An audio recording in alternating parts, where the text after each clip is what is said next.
pressure of a deadline. I would sit in the cafeteria at lunchtime with friends who were enrolled in law and accounting and think to myself with smug glee how dull their courses sounded by comparison.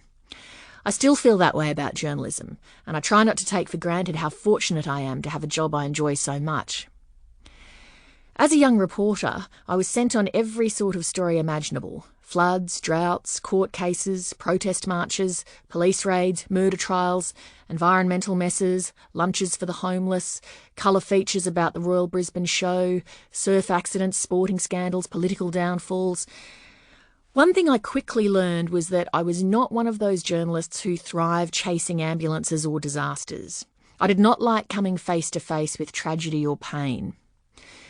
I remember doing an overnight shift on the Chief of Staff desk at Channel 9 in 1994 and listening to the police scanner when 2 firefighters died battling a blaze in a Gold Coast home.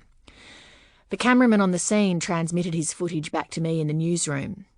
He had captured their bodies being recovered from the house.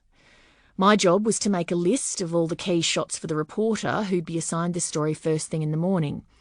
I was pretty certain that this was as close to death as I wanted to get.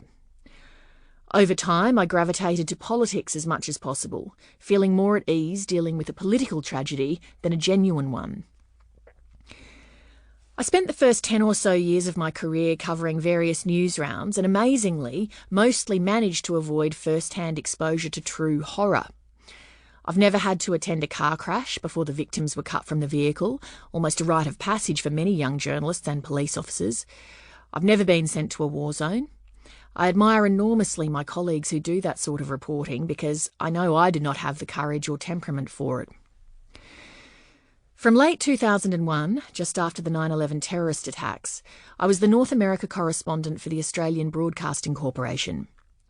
I didn't avoid disaster entirely. I was dispatched to New Orleans to cover the calamitous Hurricane Katrina, but my stint there was heavily dominated by the politics of the wars in Iraq and Afghanistan and the imprisonment of an Australian, David Hicks, at the US Military Detention Centre at Guantanamo Bay. I interviewed people who had lost family members in those wars, and I visited Guantanamo a few times.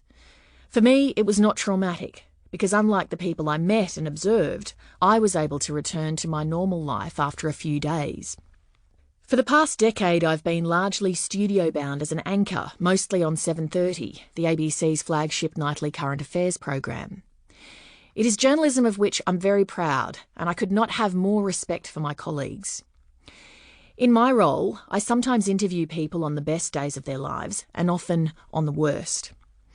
I do so from the comfort and safety of an air-conditioned studio, but it can still be painful, night after night, to immerse myself in the misery of the news. At least a couple of nights a week, we run an item that comes close to reducing me to tears.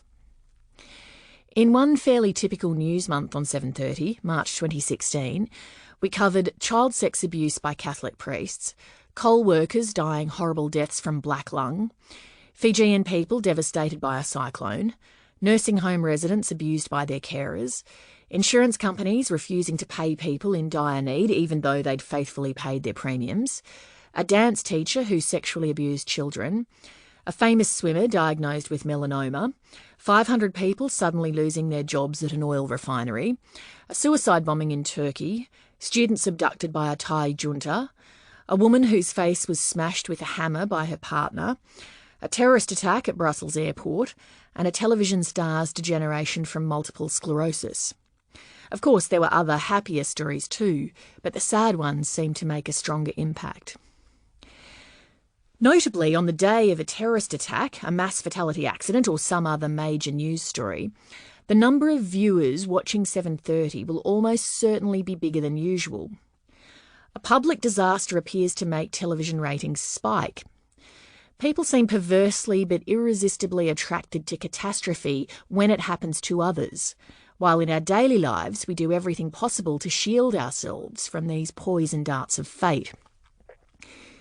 We eat leafy green vegetables, apply sunscreen, wear seatbelts, obey speed limits, quit smoking, walk for half an hour a day, install spongy ground under monkey bars and swings, ban peanut butter sandwiches in schools, limit coffee intake, cut down on saturated fats, don bicycle helmets, submit to wanding, patting, screening and x-raying every time we fly.